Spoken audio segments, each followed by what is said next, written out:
आपका यूनिक प्रज्ञान यूट्यूब परिवार में हार्दिक स्वागत है, वंदन है, अभिनंदन है। प्यारे साथियों, अगर आप टीएसटी पीएचटी जैसी प्रवक्ता एलटी ग्रेड के अलावा किसी भी वनडे एग्जाम जिसमें सामान्य हिंदी के प्रश्न पूछे जाते हैं, जैसे UP BEd entrance, UPSI, UP triple VDO लेखपाल आज विभिन्न प्रतियोगी परीक्षाओं की तैयारी कर रहे हैं, तो आपके लिए प्रैक्टिस सेट होने वाला है काफी लाभकारी। तो इस प्रैक्टिस सेट को हल करना प्रारंभ करें। इससे पूर्व अगर वीडियो को पहली बार देख रहे हैं अथवा चैनल पर नए हैं तो कृपया चैनल को सब्सक्राइब, वीडियो को लाइक और शेयर करना बिल्कुल ना भूलें। तो बिना समय गंवाए प्रारंभ करेंगे पाठचर्या और देखेंगे आज की पाठचर्या का पहला प्रश्न। पहला प्रश्न है, आनंद कादम्बनी पत्रिका के संपादक कौन थे? आनंद कादम्बनी पत्रिका के संपादक, अगर आपने विकल्प में बद्री नारायण चौधरी प्रेमधन को सेलेक्ट किया है तो बिल्कुल राइट आंसर है आपका। अगला प्रश्न है कि उत्कर्ष शब्द का विलोम क्या होगा? और उत्कर्ष शब्द का विलोम अगर आपने चयनित किया है अपकर्ष को तो बिल्कुल राइट आंसर है आपका। अगला प्रश्न है कि रामचरितमानस की भाषा क्या है? तो रामचरितमानस की भाषा आपको बताना है और रामचरितमानस की भाषा अगर आपने सेलेक्ट कर लिया है अवधी भाषा को तो बिल्कुल राइट आंसर है आपका। अगला प्रश्न है कि आगे कुआं पीछे खाई का अर्थ क्या है? आगे कुआं पीछे खाई, इसका अर्थ आपको बताना है और इसका अर्थ अगर आपने चयनित कर लिया है विकल्प सी, दोनों ओर मुसीबत होना, तो राइट आंसर है आपका। अगला प्रश्न है कि निम्नलिखित में से शुद्ध वर्तनी वाला शब्द कौन सा है? तो इसमें अगर शुद्ध वर्तनी वाला शब्द आपको बताना है और इसका उत्तर आपने अगर चयनित किया है विकल्प ए अंतरराष्ट्रीय तो बिल्कुल राइट आंसर है आपका। अगला प्रश्न है कि आदिकाल के लिए वीर गाथा काल का नाम किसने प्रस्तावित किया या वीर गाथा काल किसने कहा है आदिकाल को? और आदिकाल को अगर वीर गाथा काल कहने वाले आपने जवाब दिया आचार्य रामचंद्र शुक्ल को तो राइट आंसर है आपका। अगला प्रश्न है कि दुल्हीन गावहु मंगलाचार, हम घर आए राजा राम भरतार, ये पंक्तियां किसकी हैं? तो यह पंक्तियां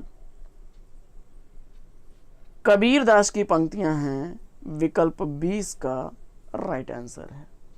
अगला प्रश्न है कि परमाल रासो किसके द्वारा रचित ग्रंथ है?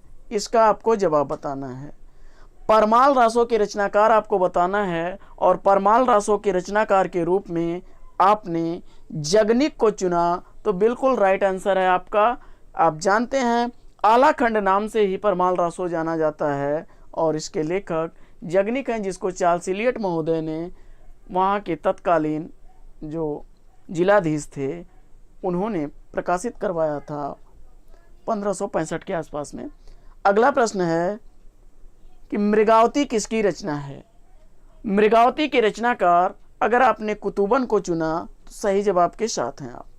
अगला प्रश्न है कि मुद्री का तत्सम रूप क्या होगा? तो प्रभो मुद्रिका मेली मुख माही, जल दिलांग गए अचरज नाही, मुद्रिका यानी मुद्री, विकल्प डी के साथ बिल्कुल राइट आंसर पर हैं आप। अगला प्रश्न है कि इनमें कौन सा शब्द तद्भव है? इसका आपको जवाब बताना है और प्रश्न संख्या 61 का जवाब अगर विकल्प डी आपने भंवरा चुना है तो राइट आंसर है आपका। अगला प्रश्न है कि यथाशक्ति में समास कौन सा है? तो यथाशक्ति में समास आपका विकल्प ए अव्ययी भाव समास है। अगला प्रश्न है कि निम्नलिखित में से कौन सा निबंध हजारी प्रसाद द्विवेदी का नहीं है? इसका आपको जवाब बताना है। आचार्य हजारी प्रसाद द्विवेदी का कौन सा निबंध नहीं है? इसका आपको जवाब बताना है और इस प्रश्न का उत्तर अगर आपने चयनित किया है विकल्प डी वृत्ति और विकास तो बिल्कुल राइट आंसर है आपका। अगला प्रश्न है हिंदी प्रदीप पत्रिका का संपादन किसने किया? तो हिंदी प्रदीप पत्रिका का संपादन किसने किया है? इसका आपको जवाब बताना है और इस प्रश्न का उत्तर अगर आपने बालकृष्ण भट्ट विकल्प बी को चुना है तो राइट आंसर है आपका। अगला प्रश्न है कि तेरी बरछी ने बरछीने हैं खलन के, इन पंक्तियों में अलंकार कौन सा है, और इसका उत्तर अगर आपने चयनित किया विकल्प डी यमक अलंकार को तो राइट आंसर है साथियों आपका। अगला प्रश्न, सूर्योदय शब्द का संधि विच्छेद आपको बताना है। सूर्योदय शब्द का संधि विच्छेद अगर आपने सूर्य धन उदय विकल्प बी को चुना तो राइट आंसर है आपका।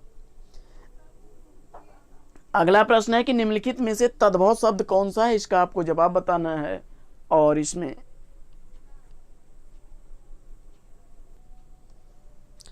अगर आपने तद्भव शब्द विकल्प डी मछली चुना है तो सही उत्तर के साथ हैं आप।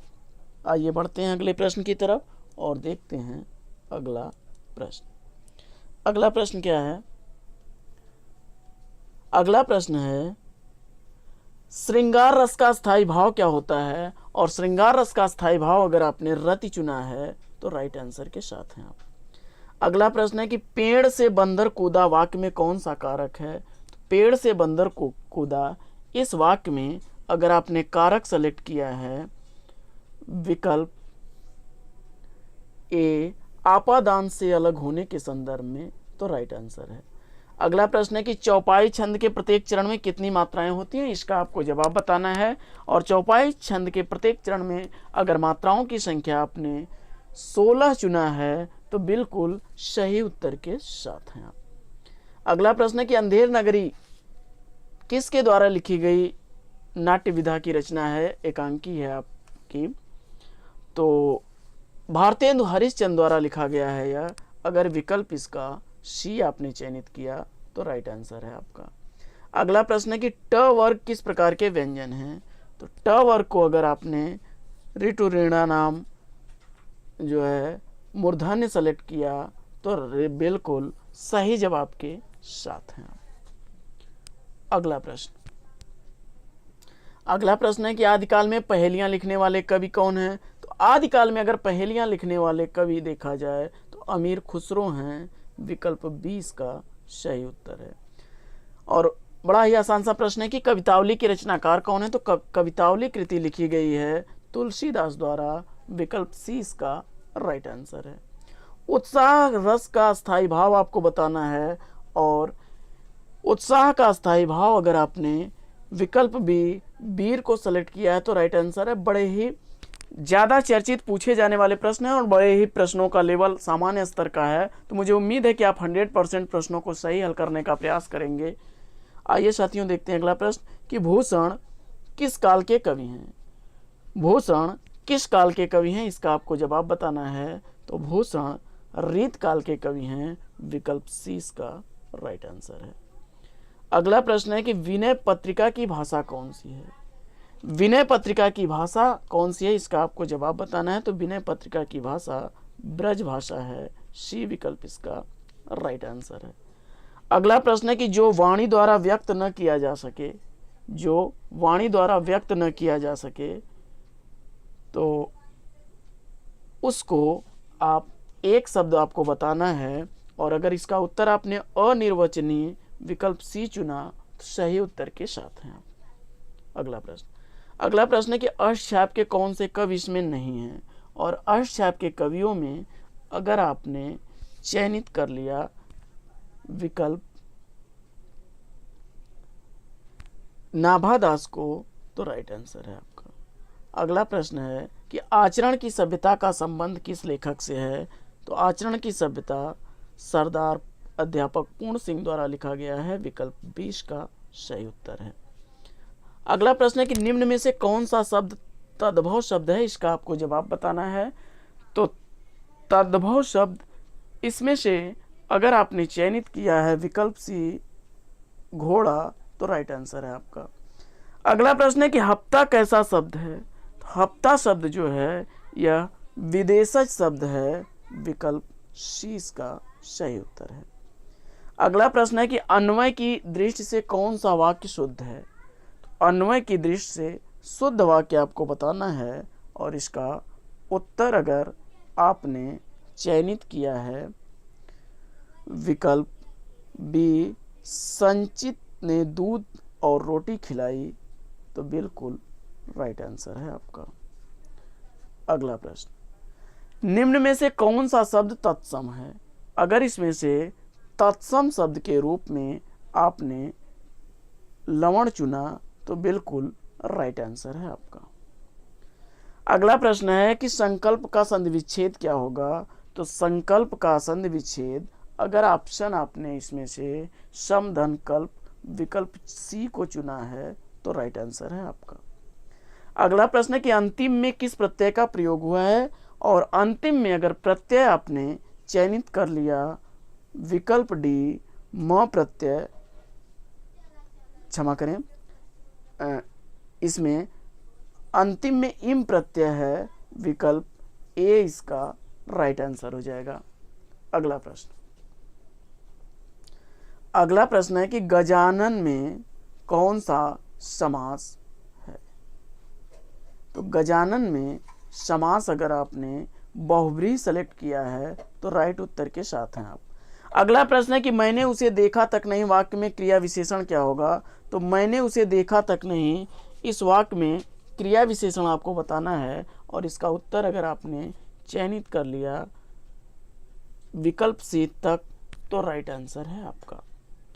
अगला प्रश्न है कि निम्न में से कौन सा शब्द स्त्रीलिंग है, इसका आपको जवाब बताना है, और इसमें से स्त्रीलिंग के रूप में आपने विकल्प सी को चुना तो राइट आंसर है आपका। अगला प्रश्न है कि जहां सूरज निकलता है वहां अंधेरा गायब हो जाता है, वाक्य में जहां सूरज निकलता है किस प्रकार का उपवाक्य है। तो इसका जवाब हो जाएगा विकल्प सी। अगला प्रश्न है कि निम्न में से शुद्ध वर्तनी वाला शब्द कौन सा है। तो इसमें शुद्ध वर्तनी वाला शब्द विकल्प ए हो जाएगा प्रायोगिक। अगला प्रश्न है कि आसन आसन शब्द युग्म का सही अर्थ क्या है। तो आसन और आसन शब्द का शब्द युग्म, सही शब्द युग्म क्या बनेगा। अगर इसका विकल्प आपने विकल्प डी चुना है तो बिल्कुल राइट आंसर है। अगला प्रश्न है कि निम्न में प्रेरणार्थक क्रिया कौन सी है, और उत्तर में अगर आपने चयनित कर लिया फैलाना तो राइट आंसर है आपका। पद क्रम की दृष्टि से कौन सा वाक्य शुद्ध है, इसका आपको जवाब बताना है, और इस प्रश्न का उत्तर अगर आपने चयनित किया है मेरी खूबसूरत कलम नहीं मिल रही है तो राइट आंसर है आपका विकल्प सी। अगला प्रश्न है कि आयात का विलोम क्या होगा, और आयात का विलोम अगर आपने निर्यात चुना तो राइट आंसर है आपका। अगला प्रश्न है कि पुत्री का पर्यायवाची नहीं है। पुत्री किसका पर्यायवाची नहीं है, पुत्री का पर्यायवाची इसमें से कौन सा नहीं है यह आपको बताना है, और अगर इसका विकल्प आपने वनिता सेलेक्ट किया तो इसका अर्थ होता है स्त्री, विकल्प डी राइट आंसर हो जाएगा। अगला प्रश्न है कि अमृत का पर्यायवाची क्या बनेगा, और अमृत का पर्यायवाची अगर इसमें आपने विकल्प चुना है अमीय को डी तो राइट आंसर है। अगला प्रश्न है कि वर्ण किसका पर्यायवाची नहीं है। तो इसमें अगर आपने चयनित कर लिया विकल्प बी वर्ग तो राइट आंसर है। और अगला प्रश्न है कि यह एक अर्वाचीन ग्रंथ है, पंक्ति में रेखांकित शब्द का विलोम क्या होगा। तो अर्वाचीन का विलोम आपको बताना है इसमें, और उत्तर में अगर आपने प्राचीन सेलेक्ट किया तो राइट आंसर है आपका। अगला प्रश्न है कि अर्जन शब्द का विलोम आपको बताना है, और अर्जन शब्द का विलोम व्ययन आपने सेलेक्ट किया तो राइट आंसर हो जाएगा। तो साथियों आज की पाठचर्या लेगी यहीं पर विराम। वीडियो को लाइक और शेयर कर दीजिए, चैनल पर पहली बार आए तो चैनल को सब्सक्राइब कर लीजिए। तो फिर मिलते हैं आपसे अगले वीडियो में एक नए प्रकरण, एक नए टॉपिक, एक नए अंदाज में। तब तक के लिए लेंगे आपसे विदा। आपका जीवन मंगलमय हो। बेस्ट विशेष बेस्ट ऑफ लक। जय हिंद साथियों।